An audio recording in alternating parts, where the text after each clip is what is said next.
आज इस खबर पे हम पाकिस्तानी पब्लिक का रिएक्शन लेने जा रहे हैं। इसराइल ने रिसेंटली अनाउंस किया है कि लश्कर तैयबा एक इंटरनेशनल लेवल पे टेररिस्ट ऑर्गेनाइजेशन है। क्या ये मैसेज उन्होंने इंडिया को दिया है कि 26/11 वाक़ये को लेकर हमने लश्कर तैयबा को टेररिस्ट ऑर्गेनाइजेशन डिक्लेयर किया है? पाकिस्तान में इस तरह की खबरों का बैकग्राउंड क्या है?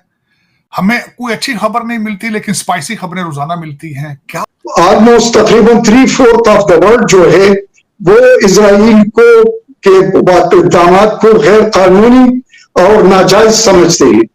इंडिया के अपने मकासद हैं और पूरी दुनिया के इंडिया के साथ लिंक्स हैं, टाइज हैं। ये मार्केट है, इकोनॉमिक टाइज हैं। उनको बिजनेस इनके साथ चाहिए, इनको उनके साथ बिजनेस चाहिए। तो वो और हमारी जो थ्योरी है हिंदू मुस्लिम, वो इतना इख्तलाफ करती है कि शायद वो इस चीज़ की तरफ ना आए। आज फ़लस्तीनियों ने बताया है कि हम अपनी आज़ादी लेके रहेंगे और ये हिंदुस्तान जो इस वक्त इसराइल की मुकम्मल ताईद और हिमायत कर रहा है, मोदी को भी नसीहत पकड़नी चाहिए कि इसी तरह वो दिन करीब हैं जब कश्मीरी उठेंगे। सबसे बड़ी जेल दुनिया की कश्मीर है, फिर गजा था। आज गजा की जेल टूटी नहीं है, सिर्फ आज सब कुछ अहले गजा ने ले लिया। खान साहब भी कोई बाकिरदार आदमी जो है मशहूर नहीं है। वो प्ले बॉय थे। दुनिया के ऑलमोस्ट हर कॉन्टिनेंट पे उनका कोई बच्चा मौजूद है बगैर शादी के। एक बच्ची उनकी बीवी के पास बैठी है लंदन में, जिसको उन्होंने डिक्लेयर ही नहीं किया आज तक। अभी बता रहे हैं कि जनाब सबसे ज्यादा बंदे कराची से पकड़े गए थे जो दुनिया के लिए मोस्ट वांटेड थे।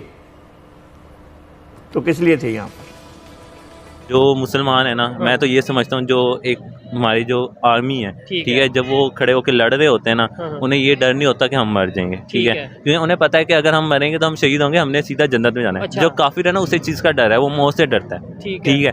तो उन्हें यही डर है कि यार ये लोग मौत से तो डरते हैं नहीं। सबसे बड़ा डर जो इंसान को होता है वो यही होता है, यार कोई बंदा मुझे मार देगा, ठीक है। और मुसलमान को ये डर नहीं है। तो आज जो है जो जूइश लॉबी है वो सब मिल गए हैं और देखें वो मिल के वो ये कह रहे हैं कि ये हम जंग करेंगे और ये हम एंड तक नहीं छोड़ेंगे। नमस्कार दोस्तों, स्वागत है आप लोग का हिंदुस्तानी स्पेशल के एक और नए वीडियो में। दोस्तों इजराइल ने एक बहुत बड़ा कदम उठाया और दोस्तों ये कदम जो है वो भारत के हक में है। दोस्तों जैसा कि आप लोग जानते हैं कि जो भारत पे हमला हुआ था उसका जो मास्टरमाइंड हाफिज सईद था, उस पर इजराइल ने बैन लगा दिया। दोस्तों इजराइल ने हाफिज सईद के संगठन के साथ साथ जो हाफिज सईद है उस पर भी बैन लगाया है। दोस्तों इसके बाद पाकिस्तानी मीडिया में हड़कंप मच गया, क्योंकि पाकिस्तान जो है वो लगातार हाफिज सईद को बचाते आ रहा है। आपको पता होगा कि एफएटीएफ में भी जो एफएटीएफ जो था उसने भी हाफिज सईद को लेकर कई बातें पाकिस्तान से कही थी, लेकिन पाकिस्तान उस चीज़ को पूरा नहीं कर पा रहा था। लेकिन एक बार फिर से जो इजराइल है उसने बड़ा एक्शन लेते हुए हाफिज सईद को बैन कर दिया गया है।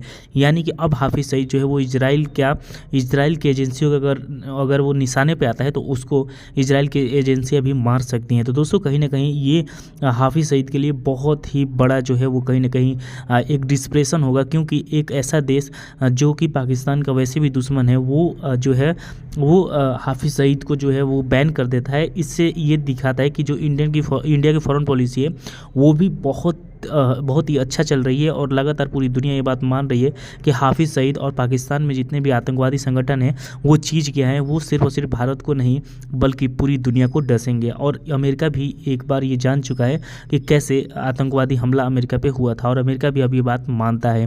तो दोस्तों चलिए वीडियो में चलते हैं, देखते हैं पाकिस्तानी मीडिया का इन सब चीज़ों पर क्या रिएक्शन है। अभी खबरों के मुताबिक इसराइल ने पाकिस्तान की जो ऑर्गेनाइजेशन हैं, खास तौर पे लश्कर तैयबा जो कि हाफिज सईद की जमात और इस तरीके से ऑर्गेनाइजेशन है, उसे बैन कर दिया। जिस तरह हमास ने कह लें कि वो किया, वो काफ़ी देर से वो जो फ़लस्तीन है वो स्पेशली कह लें कि हमारी पाक आर्मी को अगर हमें एज आ इस्लामिक कंट्री के पॉइंट ऑफ व्यू से देखें तो हमारे जो एटॉमिक बॉम्ब्स वगैरह ये सारी चीज़ें हैं, ये कब काम आएंगी? मुझे इस चीज़ का बताएं ना। क्या कहते हैं कि अभी ये हम हमास को नहीं, हम उनको कह लें कि हम उनको कह तो सकते हैं ना कि like we have things and we can use them. मैं ये कह रहा हूँ कि ये सही कह रहे हैं। जब एब्सोल्यूट पावर मुल्क में होती है तो उसके एब्सोल्यूट फैसले भी होते हैं। जब जनरल मुशर्रफ की ताकत थी तो उनके पास एब्सोल्यूट फैसले करने की भी इख्तियार था और उन्होंने किए फैसले। मतलब ये कि उन्होंने पूछा दोस्तों दुश्मन का, यस। उन्होंने कहा कि ये करोगे, यस। उन्होंने कहा बंदे अभी बता रहे हैं कि जनाब सबसे ज़्यादा बंदे कराची से पकड़े गए थे जो दुनिया के लिए मोस्ट वांटेड थे। तो किस लिए थे यहाँ पर?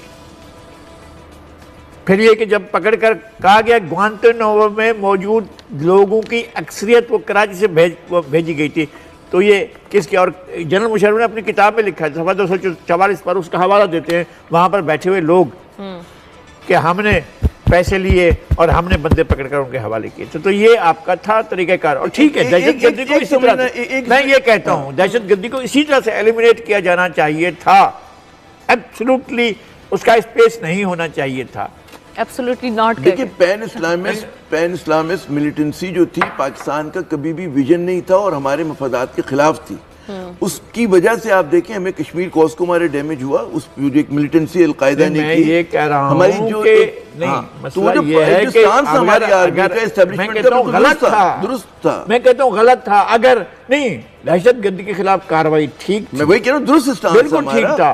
और दूसरी बात यह है कि ये कोई वजह नहीं थी कि उसको हमारे गांव शहर में आकर मारें, वो यहाँ क्यों था भाई? राइट, इस तरह की बहुत सी चीजें जिन पर बहुत बड़ा क्वेश्चन मार्क मौजूद है, हमें इस पर बात करनी चाहिए हमें कि ये कहाँ से आ गया था और किस तरह इसने सेफ हेवन में रहता, जो सारी दुनिया को मतलूब था वो यहाँ पर कैसे रह रहा था। जो शहरी जंगल होते हैं वो ज्यादा उसमें दुश्वार होता है लोगों को ढूंढना। तो हालांकि ढूंढ निकाला उन्होंने ढूंढ निकाला, हमने नहीं ढूंढा। हमारे जो है वो पहलू में बैठा हुआ था। मैं उस जगह पर गया हूँ, उस जगह को जाकर देखा है मैंने, मैं वहाँ पहुंचा हूँ और इस वाक़े के बाद में फौरन बाद में गया हूँ, वहाँ पहुंचा हूँ, मैंने जाकर देखा है। उसको ट्रेस करना बहुत ज़्यादा मुश्किल नहीं था। हम अगर ट्रेस करना चाहते ही हमारा वो होता, हो सकता है बहुत ज़्यादा पोशीदा रखा गया हो, फेलियर हो जाते हैं। मतलब अभी इजराइल का इतना बड़ा मतलब इंटेलिजेंस फेलियर हुआ ना कि इसने हमास ने नाक काट दी उनकी, और मतलब इतना घुस के मारा जो कभी आप तस्वुर नहीं कर सकते थे, वरना उनकी इंटेलिजेंस एजेंसी। तो ये चीज़ें जो होती हैं, 9/11 हुआ अमेरिका की सबसे बड़ी माइटियस्ट एम्पायर, ये जाहिर है फेलियर होता है, बहुत बड़ा बड़ी बात नहीं होता कि उसमें आप ये कहेंगे जी मतलब है कि हम लोगों ने कोई नहीं, अमेरिका के बारे में जो थ्योरीज चलती हैं आप उनको भी तो कंसीडर करते हैं। थ्योरी तो हम लोग मैं और आप नहीं हम डिस्कस करते, हम तो खबर की बात नहीं करते ना। ये मेरी वो नहीं है बनाई हुई, मेरी कोई बनाई हुई नहीं है, लेकिन है ना इस तरह की स्टोरीज। उससे पहले 8 महीने पहले ये छप गया था कि जनाब व्हाइट हाउस उनके निशाने पर है, और ये इनके अपने इंटरव्यू में था। एमर जवारी का इंटरव्यू मौजूद था और सैफुल्लाह अदल का इंटरव्यू मौजूद था। उसने खुद कहा था कि जनाब व्हाइट हाउस हमारे निशाने पर है, पेंटागन हमारे निशाने पर है।